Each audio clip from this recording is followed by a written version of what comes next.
Hello, today we've had a lot of questions come up about the building process. We're out here today with Deal Horton and we're going to talk about the whole building process. We got Mr. Joe Woodard here with Deal Horton. He is also the sales manager at this time, but he is really familiar with the process. And let's just start at the beginning. What do you see happening out here? I had a question this last week again, how many inspections we go through, and I don't know a number. Maybe that's not important, but how do we build a house with this quality? They'll build a real good quality house, and we get to it and we see it a week before closing. It's all finished, and we mark it up and we finalize the little cosmetic stuff, and then we come back a week later and everybody's got that done, and then we close on it. So that's what my buyer sees, but I want to go deeper. Right. So right. let's go all the way back to permitting. We decide what house we're going to put on a lot. When we do that, we take the plans for that house, blueprints, if you will, for those people that may not understand what we're talking about, and we submit those to the county or the city, depending on the municipality in charge of the area where we're building. They then look over them, ask any questions they got to ask, that sort of thing, and then we will pay them. They will issue us a building permit. So that's the first process. It's the municipality, I can't say that word. The powers to be, we call it, for the county inspector or city inspector, they've signed off on it and now we're ready to move forward. You've got it decided which lot you're going on. Now we've got the red dirt, which we call a pad. Now what happens here? What's the first inspection? Probably the first inspection is once we build the pad, then we have to get a soil compaction test. And what that is it's going to tell us, but it also ensures the homeowner that the soil was compacted down enough that once we put a cement pad on it, the foundation of the home, that it's not going to start settling. It's not going to start dropping and that sort of thing, which leads to, major cracks in concrete, which can lead to really could lead to dire circumstances if it's not compacted correctly.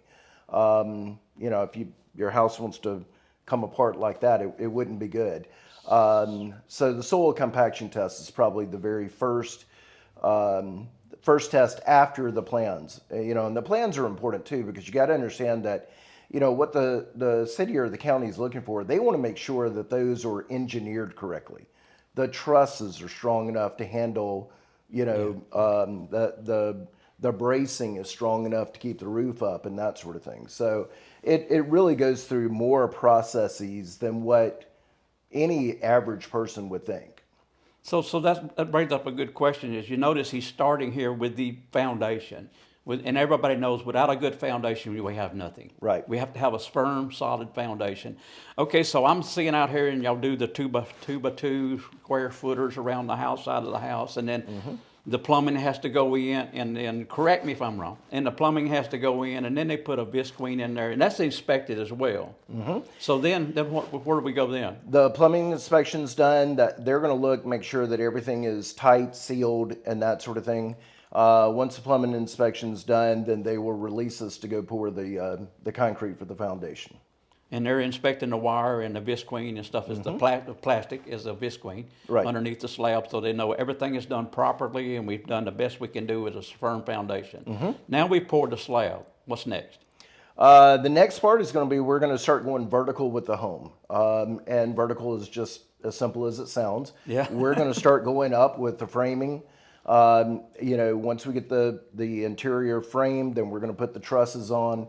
And at that point, we stop again, and it goes through a framing inspection. So then we bring the city or county back out of whatever district we're in, and they have to go through and inspect that framing. And what are they looking for? They're looking for all the bolts to be tight and all tied down to the slab, because we're in hurricane country, and so we have to have a certain wind rating, and all the counties have got this. So then we're looking at that. Well, it's not only them, but in the case of D.R. Horton, and we're going to also have an engineering firm, okay? Because there's two different inspections really that are happening at the same time. Our houses are gold fortified. And what that means is that you're going to get cheaper insurance, but it also means that our homes are built to withstand high winds, okay?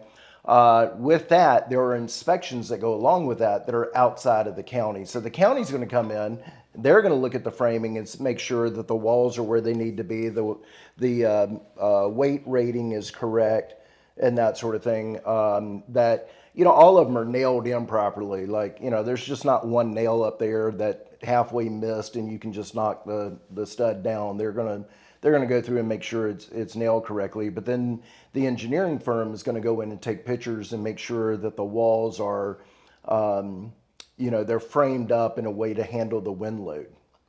So as you mentioned, that's a third-party operation. It has nothing to do with D.R. Horton. Has nothing to do with the county or city where we're at. So this is the part of the Fortified inspectors. They're totally independent, third-party. Absolutely. So that really ensures you getting a great product at this point.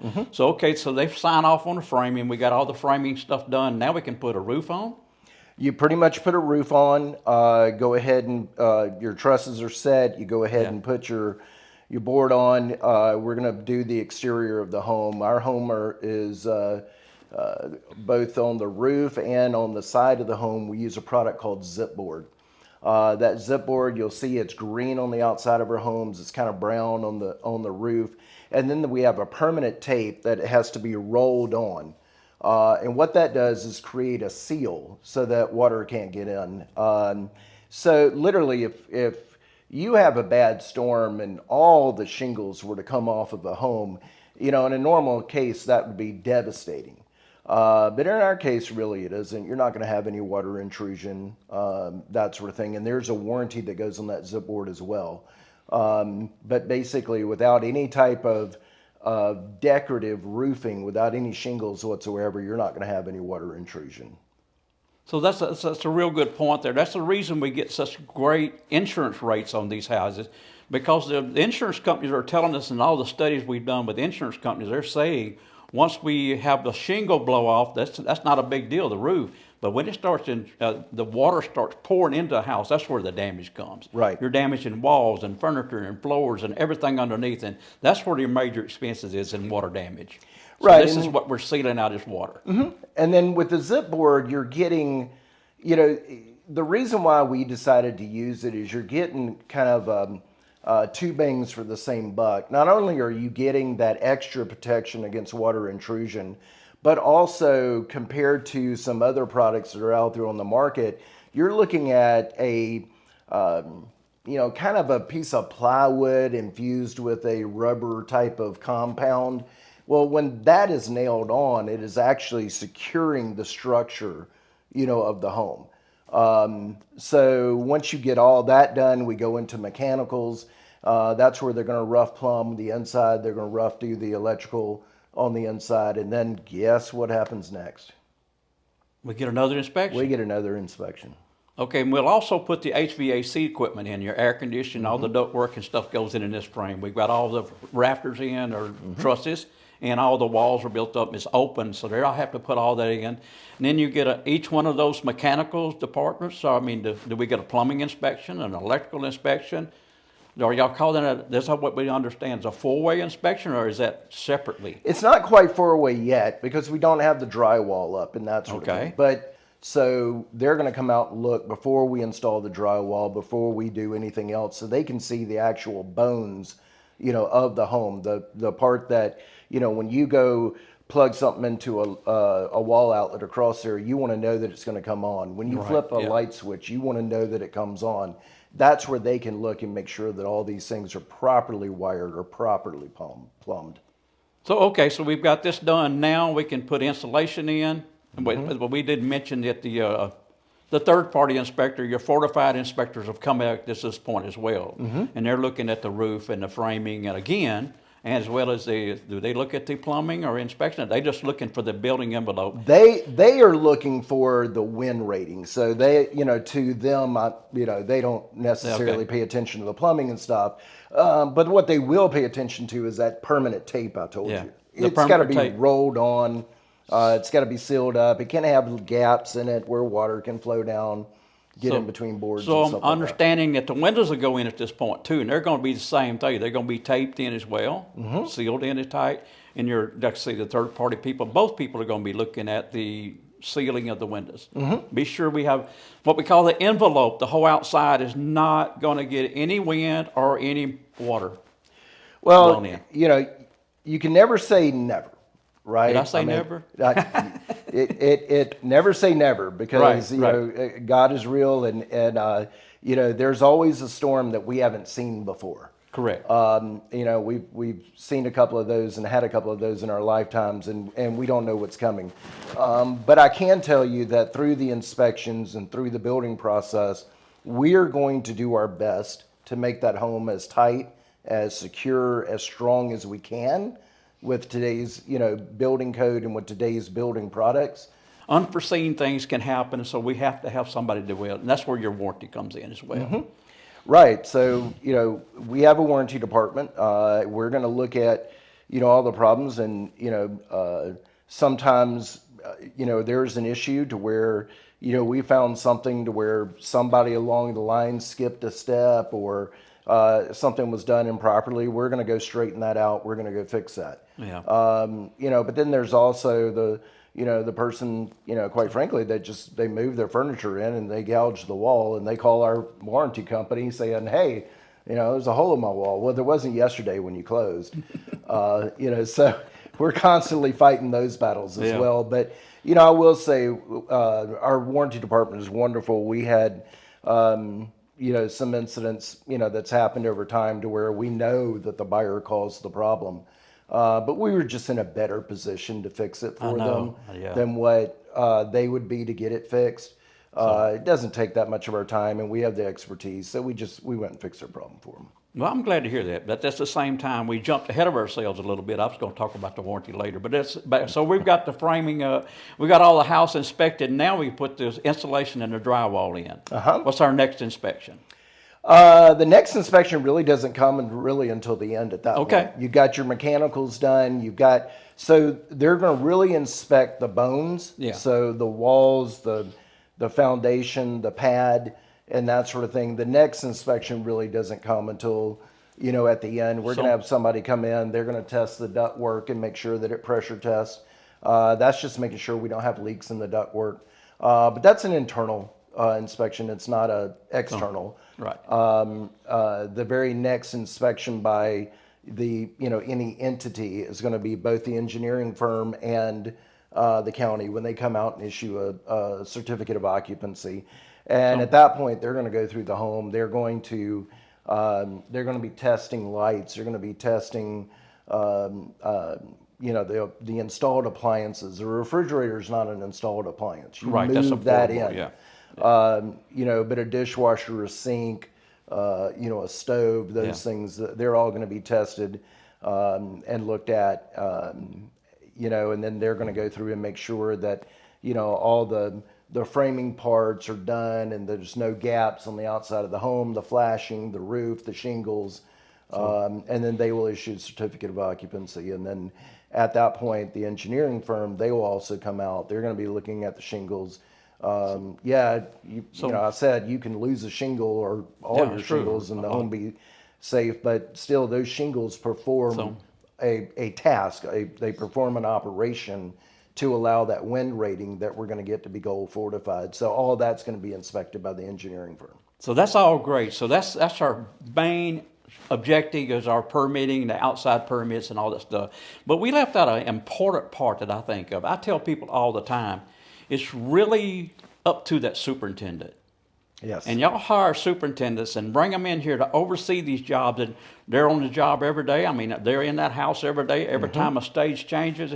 And how much stuff do they really catch? A good bit. The thing about it is that is their job. We have different subcontractors come in and perform different functions. It's the super's job to come in as they're performing them functions and catch anything that's wrong before that house goes any further that may mask that problem. Does that make any sense? Yes, sir. That's what I'm saying. I want you to talk about that they're on the job and they're overseeing every step of the way. Everything that happens, they're in charge of before an inspection company comes in. So we have great quality control here, and I've seen that at the houses we're selling. It's been wonderful to see that. Yeah, quality. I mean, y'all have come a long way in the last few years. I tell people all the time, the best thing that happened to you, the D.O. Horton's people down here in the South, is gold fortified. that happened in 2014, and I'm glad to see that. But they've progressed. D.R. Horton has progressed along that way. They're getting better and better, not just because they have to follow those rules, but because they want to put out a superb product. Well, and the thing about it is not only, it's true, we want to pass our inspections. And the reason why we want to pass our inspections, is number one, we want to build a nice home, but we also want to deliver that product on the time that we tell the buyer that we're going to deliver that product. People have moving trucks and they have, all these plans set up to move on at a certain time. If that gets delayed by Mother Nature, by, we had a little problem, I guess maybe a year and a half ago with supply chain problems that everybody had, and it hurts us if we can't deliver the product on time. But at the same time, really, when it comes to that when it comes to our leadership team, we have a lot of pride in our homes. And by doing that, we have a lot of pride that what we are delivering is going to be a house that is going to be, just as fortified as we can make it. And also, something that we think the homeowner can go for years and years without spending any money buying a hot water heater, buying an air conditioner, replacing and fixing an air conditioner, that sort of thing. We're going to do our best to make sure that every homeowner is as happy as they can be. And obviously, we're like everybody else, we're the number one builder.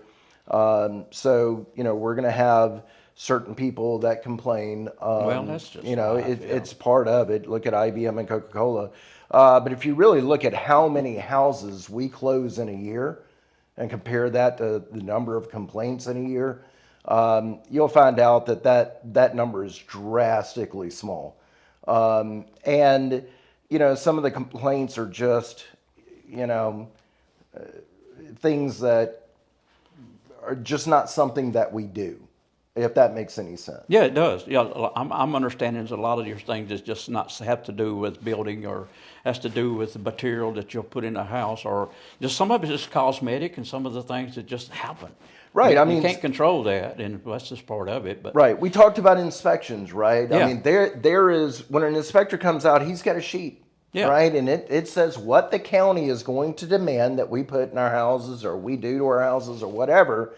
And then we have, a homeowner that, sends in a corporate complaint because there's not X in her home.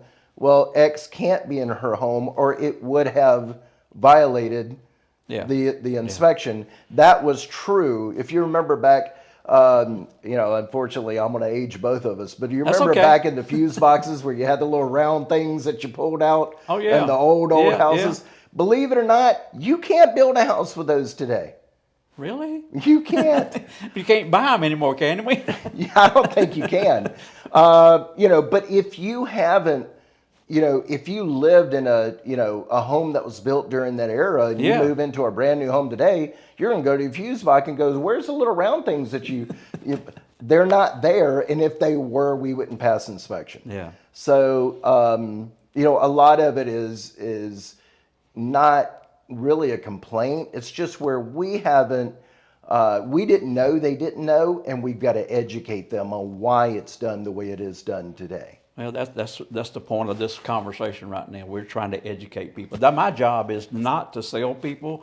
I show beautiful homes and I show a lot of pretty houses, but my job is to educate people and give them as much information as I can. Absolutely. So my buyer can make that educated decision what he needs to buy and what's best for him.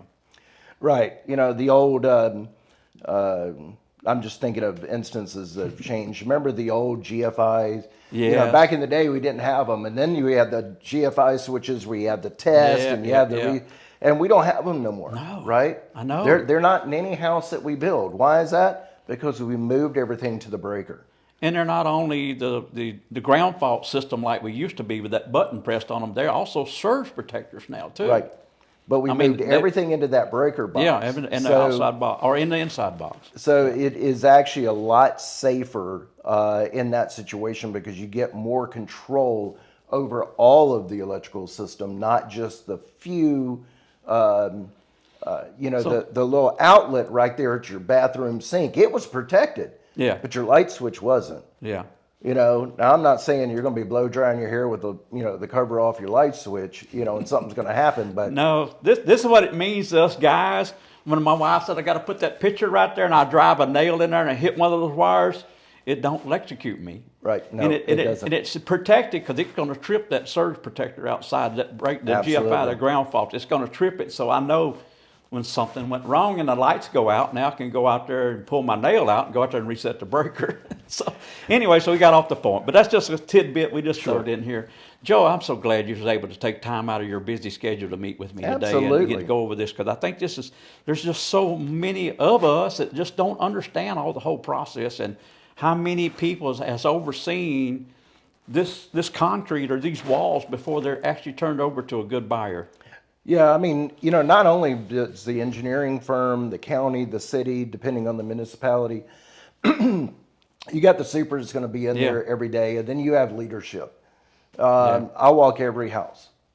Okay? Really? I did not know that. I know the superintendents are there all the time. I've worked with most of the superintendents, and they're a great bunch of people and very conscientious of what they're doing, and they take their job seriously as I do mine.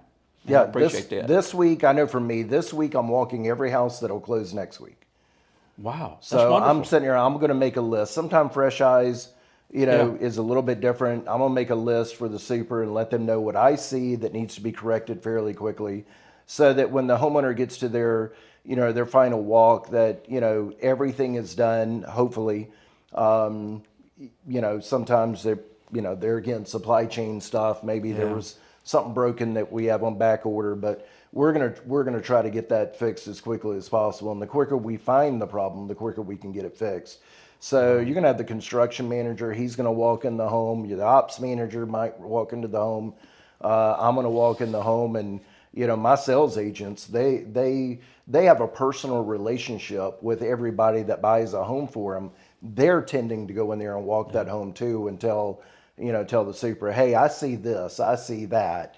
There again, everybody taking pride in what we're delivering.